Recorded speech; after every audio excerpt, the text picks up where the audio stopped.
Organisms को energy जो है वो सबसे पहले ग्लाइकोलिसिस से मिलती है। सभी ऑर्गेनिजम्स अपनी एनर्जी रिक्वायरमेंट शुरुआती दौर में ग्लाइकोलिसिस से करते हैं, चाहे वो एरोबिक हो या एनएरोबिक हो। इवोल्यूशन एक इंक्रीमेंटल प्रोसेस है। जब लाइफ इवाल्व की तो सबसे पहले जो ऑर्गेनिजम्स थे वो ग्लाइकोलिसिस से अपनी एनर्जी डिमांड पूरी करते थे। जब धीरे धीरे और इवोल्यूशन हुआ तो हम अपनी पुरानी चीज़ों को सुधारते चले गए। पहले एनारोबिक प्रोकैरियोट्स थे, कुछ एरोबिक थे। जब एनारोबिक ने एरोबिक को अपने अंदर ले लिया एंडोसिम्बायोसिस के थ्रू, तो दोनों साथ साथ रहने लगे और तो फिर उसमें कुछ सुधार आया, इंक्रीमेंट आया और आगे की बात आई। लेकिन ग्लाइकोलिसिस सभी में मिलती है, जब चाहे वो ऑक्सीजन प्रेजेंट है या ऑक्सीजन नहीं प्रेजेंट है। तो ग्लाइकोलिसिस जो है वो सेल में साइटोसॉल में होती है, आउटसाइड ऑफ द माइटोकॉन्ड्रिया होती है। ग्लाइकोलिसिस में सबसे पहले हमें एनर्जी ग्लूकोज से मिलती है और हमें एनर्जी दूसरी जगह से और जो ग्लूकोज के बाद मिल सकती है वो फैट से मिल सकती है। तो दो हमारी बॉडी के प्रमुख एनर्जी सोर्स हैं, कार्बोहाइड्रेट है और फैट है। तो सबसे पहले जो इजली एनर्जी अवेलेबल है वो ग्लूकोज से है। ग्लूकोज आप जानते हैं कि ये डाइजेशन प्रोडक्ट है और कार्बोहाइड्रेट्स जो है सिंपलर फॉर्म्स में डाइजेशन के बाद हो जाता है और ब्लड सर्कुलेशन से ये बॉडी के हर सेल तक पहुंचता है और लाइफ प्रोसेसेस के लिए एनर्जी बहुत ज़रूरी है। तो ग्लूकोज जो कि एक 6 कार्बन कंपाउंड है C6H12O6, इसका सबसे पहले ब्रेकडाउन होता है हेक्सोकाइनेज एंजाइम से और ग्लूकोज में एक ATP मॉलिक्यूल का ब्रेकडाउन होता है और वो ADP में चेंज हो जाता है और इसका फॉस्फेट जो है ग्लूकोज के साथ लग जाता है और ग्लूकोज 6 फॉस्फेट बनाता है। फिर फ्रक्टोज 6 फॉस्फेट बनता है। दोनों का इस केमिकल फार्मूला एक ही है। फिर दूसरी ATP के ब्रेकडाउन से एक फॉस्फेट और रिलीज होता है और एनर्जी रिलीज होती है और वो ADP में चेंज होता है। ये दो प्रोसेस जो हैं वो एनर्जी कंज्यूमिंग प्रोसेस हुए। इसके बाद जो है ये फ्रक्टोज 1,6 बाईफॉस्फेट हो गया, 2 फॉस्फेट इसमें लग गए। फिर इसका जो है ब्रेकडाउन हो जाएगा और 2 मॉलिक्यूल्स बन जाएंगे। एक बनेगा ग्लिसरॉल्डिहाइड 3 फॉस्फेट और दूसरा बनेगा डाईहाइड्रोक्सी एसीटोन फॉस्फेट। ये दोनों जो कंपाउंड्स बन रहे हैं वो इंटरकन्वर्टिबल हैं, एक दूसरे में चेंज हो जाते हैं आइसोमरेज एंजाइम के थ्रू। ये फिर बन के ग्लिसरॉल्डिहाइड 3 फॉस्फेट आ जाता।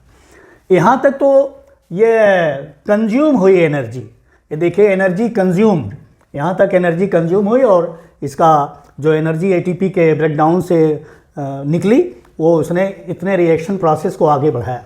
अब ये ग्लिसरॉल्डिहाइड 3 फॉस्फेट जो है ये जो है एनर्जी प्रोड्यूस करने के प्रोसेस में हो जाएगा। तो ये जो स्टेप्स हैं वो एनर्जी प्रोड्यूसिंग प्रोसेस हो जाएंगे। यहाँ पर देखिए NAD जो है ये NAD रिड्यूस होगा तो यहाँ से 2 हाइड्रोजन निकलेगा। आप जानते हैं कि एक हाइड्रोजन में जो बात समझने की इसमें है, यहाँ से ग्लिसरॉल्डिहाइड 3 फॉस्फेट से 2 हाइड्रोजन निकलेगा और दोनों को NAD जो है कैप्चर करेगा। तो NAD प्लस जो है जो कि एक कोएंजाइम है वो रिड्यूस होगी।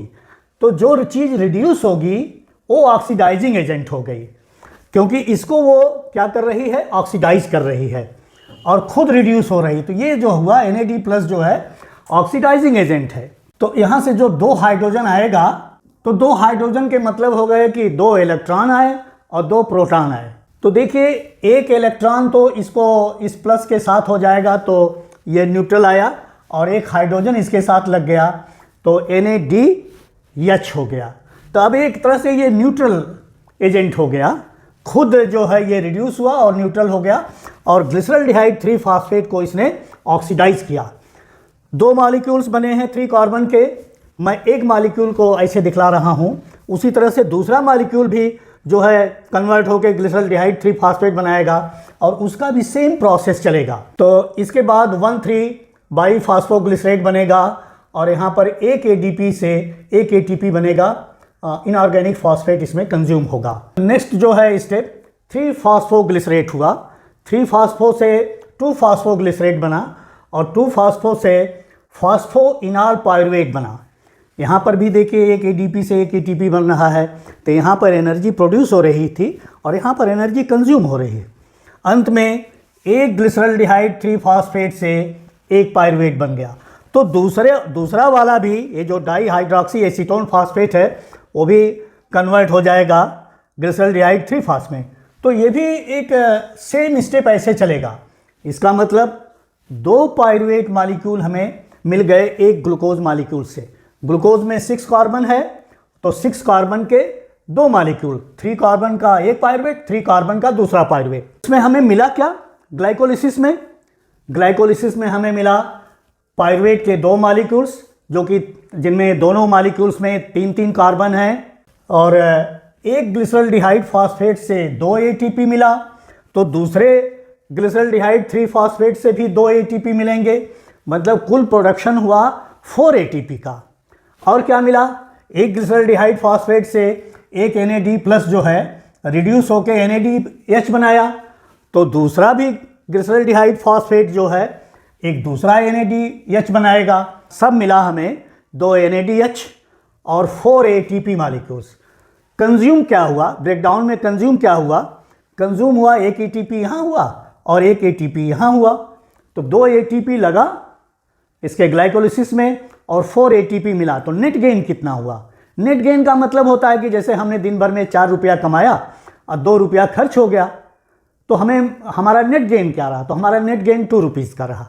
तो यही इसमें नेट गेन ये हुआ कि जो मिला और जो खर्च हुआ, तो खर्च होने में 2 ATP खर्च हो गई और तो 2 बच गई, और 2 NADH मिल गया, एक मॉलिक्यूल से एक, और दूसरे मॉलिक्यूल भी जो कन्वर्ट होकर ग्लिसरल्डिहाइड 3 फॉस्फेट बनेगा, वो भी सेम प्रोसेस में जाएगा और दूसरा पायरुवेट बनाएगा। तो इसका ग्लाइकोलिसिस का एंड प्रोडक्ट पायरुवेट है।